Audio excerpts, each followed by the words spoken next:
Hey everyone, I am Kirill Kirkov, welcome back to our Full Stack Ninja. Today, we're going to talk about one of the most essential building blocks in PHP programming, loops.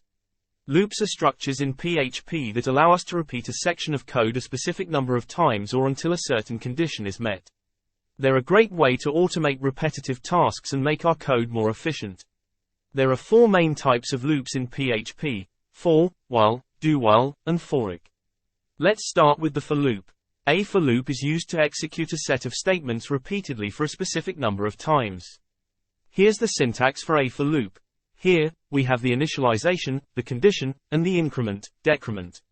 The initialization sets a variable, I, to 0. The condition checks if I is less than 10, and if so, the loop continues to execute.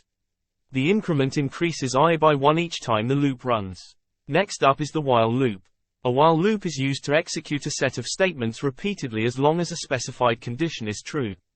Here's the syntax for a while loop. As you can see, the while loop works similarly to the for loop. The only difference is that we have to initialize the variable outside of the loop, and we have to increment the variable inside the loop. The do while loop is similar to the while loop, but with one key difference. The code block will always be executed once, and then the condition is checked. Here's the syntax for a do while loop. With the do while loop, we're guaranteed that the code block will run at least once. Finally, we have the foreach loop. The foreach loop is used to loop through arrays. Here's the syntax for a foreach loop. The foreach loop is a convenient way to iterate through arrays, because it automatically assigns the current array value to the variable, value, for each iteration. And that's it, guys. That's everything you need to know about loops in PHP. I hope you enjoyed this tutorial and learned something new. Don't forget to like and subscribe for more PHP tutorials.